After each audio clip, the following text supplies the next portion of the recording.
and Levi Weston is Brody's brother. I knew it. I predicted this about 2 episodes ago, probably more than that. Um, I predicted this probably as soon as they introduced the Gold Ranger, like literally like an episode after they introduced him. Um, I, just keep on proving me right, Saban. Just keep on proving me right. I love it. It's such a great feeling to know that what I predict just basically just comes to fruition almost every single time. Uh, this was Power Rangers Ninja Steel episode 12, Family Fusion. Um, I've got one word that sums up the episode: sappy. It was really, really sappy. Um, it wasn't even like the kind of like not even the heartfelt sappy. They wanted it to be heartfelt, but there was no surprise in it. I predicted this. I knew it was going to happen. Um, anyway, uh, the episode starts out with they're getting ready for a talent show at the school, um, and Brody planned on singing a song with his brother Aiden, the phony Aiden, um, that a song that their father supposedly sang to them when they were both children. Really, really sappy song about family being together and blah blah blah blah blah. Again, for somebody who likes, if you like that kind of stuff, by all means, I'm not judging it because it was sappy. I'm just saying it wasn't even the good kind of sappy.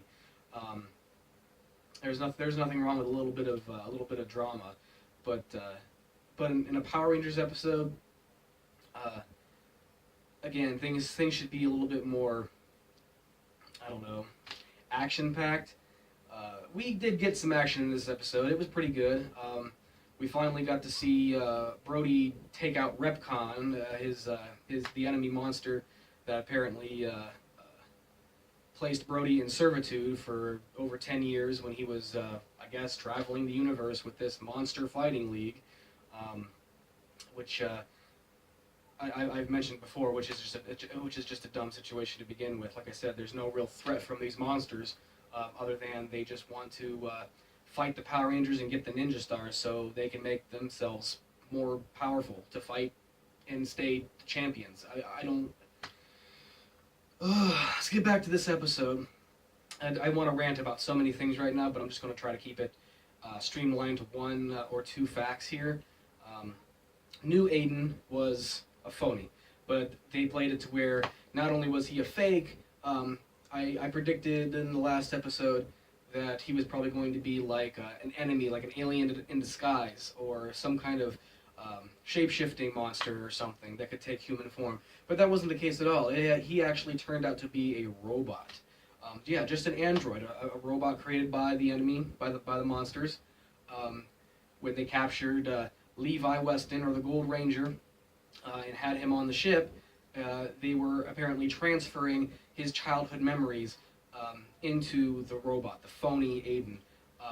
But what I don't really get about this whole thing is that if they already had the Gold Ranger captured on their ship, and they wanted to fool the Rangers, fool Brody even more into thinking that this robot was really his brother, why didn't they just make the robot look like the Gold Ranger? Now, I think the reason was because it was a contingency just in case the Gold Ranger did escape and get back with the rest of the Power Rangers, that they wouldn't say, oh, look, there's two Levi Westons. So that obviously, that cancels itself out right there. But I still think that they should have done something like that. But no, instead the robot, like I mentioned before, doesn't even look anything like the Red Ranger. Doesn't look anything like Brody. So I mean, different skin tones, different inflictions. The childhood scenes where Brody and his brother Aiden are still kids. Whenever they flash back, they have the same skin tone and they look a lot alike. So I knew right away that this Aiden was a phony Aiden. It was not his real brother. So, but yeah, again, sappy. The Ass Clowns, by the way, Victor and Monty, they want to join the talent show, obviously, at the high school. I'll just get this out of the way real quick.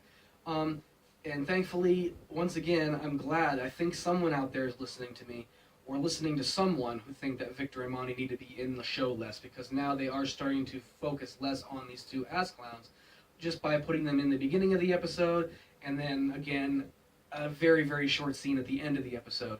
Well, again, Victor and Monty, they want to be in the talent show, but Victor doesn't know exactly what he should do. So he sees Preston, the Blue Ranger, doing a magic trick with his top hat, making it float and levitate near the lockers.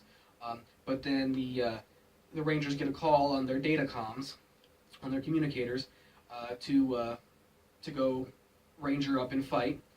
So they have to leave in a hurry. Preston just casually tosses the top hat in his locker and doesn't even bother to see if his locker's closed. He just kind of just lazily just closes the locker. Of course, it's not closed. Victor and Monty, being the deviants that they are, they go up to his locker. And Victor takes the Blue Ranger's hat and says, "What do you think? Should I do a magic act?" And all of a sudden, he gets sucked into the hat. Now, as well as Monty, when Monty goes to obviously, Victor looks in the hat, he gets sucked in too. And inside the hat is a giant rabbit, obviously a reference to the whole magician pulling the rabbit out of the hat trick. And that's the last we see of them for a while, thankfully. But I just want to there's one thing that's bugging me about that. A magician's hat isn't supposed to be magic by itself. Wouldn't you think you would need the magician for that to happen? It's like the hat has a mind of its own. It's a magic hat apparently, and it just sucks them right in. So that was a little bit confusing. That's been bugging me, because obviously the hat isn't magic, the magician is. But getting back off of that, they create the new fusion star, the Power Fusion Star, or Ninja Fusion Star. Basically, it's a star, it's a shuriken that is supposed to combine all of the Rangers' powers into one strike, which Brody uses against Repcon in a foot battle. It doesn't destroy him, by the way. At this point, I was even starting to wonder, how strong is this monster? Because he keeps getting hit by their strongest attacks, but he doesn't die. He just keeps escaping. He's like, "Oh, that's done. I'm done for now." Blah blah blah. And then teleports out of there.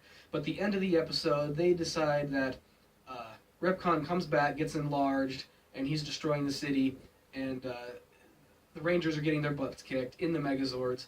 So they decide, let's use, Brody, the Red Ranger, decides to use the Fusion Star to, if he says, if it combines our powers together, maybe it could combine our Megazords too, which obviously it does. And I'm going to actually say this, go on record and say, this was actually a pretty cool Megazord transformation. Usually they save stuff like that for like near end series in Japan. Like this is supposed to be like their definitive Megazord for the series, but they pulled it out in episode 12. So I'm not quite sure why they're rushing all this. It gives me the impression that we're going to see a lot of more Megazord stock footage in the future for these episodes.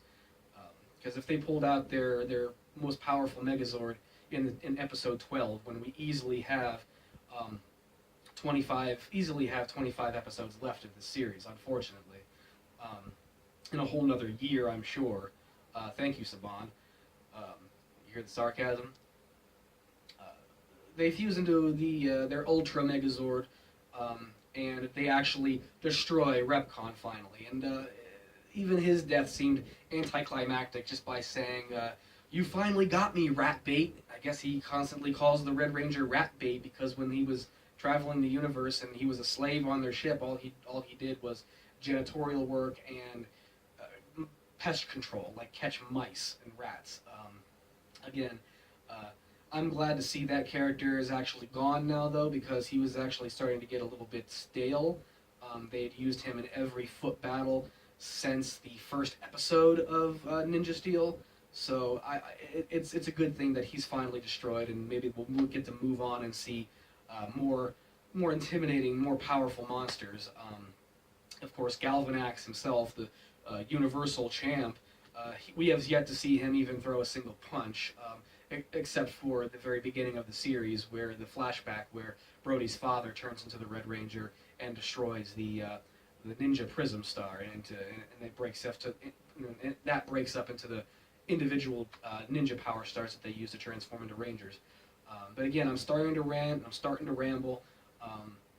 This episode ends with, obviously, the robot Aiden is found out. He sneaks into their command center, tries to, basically tries to get away with the ninja steel, and Levi, the Gold Ranger, catches him. An attack ensues, and it looks like Levi was getting his butt kicked by this robot until the other Rangers step in, blast the robot with their weapons, and the robot starts to short circuit, and apparently some kind of weird connection moment happens while Levi and the robot are still fighting with one another. And I guess that gave Levi all of his memories back from the memory transfer on the ship with the monsters. And and they destroy the robot Aiden, and Brody looks upset, understandably. And the very end of the episode, at the talent show, Brody goes to sing this song that he was going to sing with his brother Aiden, that their father taught them when they were still kids. He sings it alone, which again, getting back to the sappy thing, it is sad. The situation is sad. But again, the song itself is just so sappy. It's so like I said, it's not the kind of sappy that tugs at your heart either. It's just that sappy, like, ugh, like you just don't want to get sick everywhere when hearing this song. But as he's singing it, the Gold Ranger Levi, he's in the hallways. He claims he's not feeling good, so he leaves the talent show. He's roaming the hallways of the school. But as he's hearing Brody sing this song, he's having like a flashback moment where all of his memories just start flooding back to him.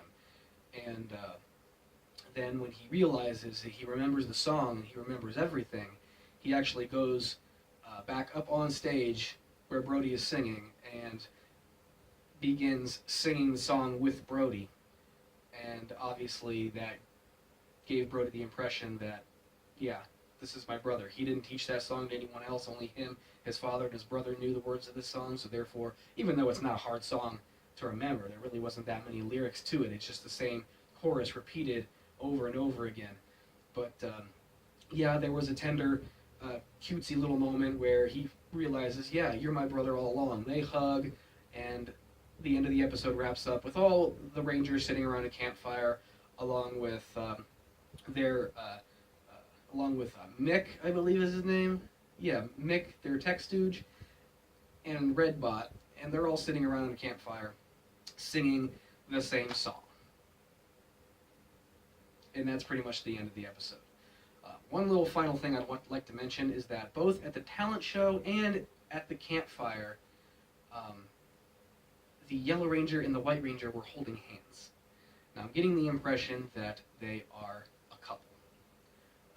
They hinted upon that earlier on in, like the first couple episodes, that they might have been a thing because they were always hanging out with one each other, and even the episode where the White Ranger had hurt Redbot's feelings because she didn't want to dance with him at a dance. The Yellow Ranger got jealous, obviously, because of it. So now that I'm seeing them hold hands and whatnot everywhere they go, obviously they're a couple. Whether they're going to actually just go ahead and out and say it or not, it remains to be seen. Whether we'll ever see an on-screen kiss between these two, I don't know. Not that I really care, but that's just something that you don't see often in Power Rangers series. There's obviously crushes and love interests and stuff, but you never, hardly ever, and you see them hug and stuff all the time too, but you would hardly ever see an actual kiss between two Rangers. Again, as sappy as that sounds, I'm just interested in actually seeing it eventually if they're ever going to do it. But that's pretty much my opinions on Power Rangers Ninja Steel Episode 12, Family Fusion. My predictions were correct all along, guys. Levi is actually Aiden. So the Gold Ranger and the Red Ranger are brothers, just like I predicted so many episodes ago. Just keep on proving me right, Saban. It makes me happy to no end. So until next time, guys, remember to like, share, and subscribe. You know the deal. I will see you all next week if they do indeed show a new episode of Power Rangers Ninja Steel.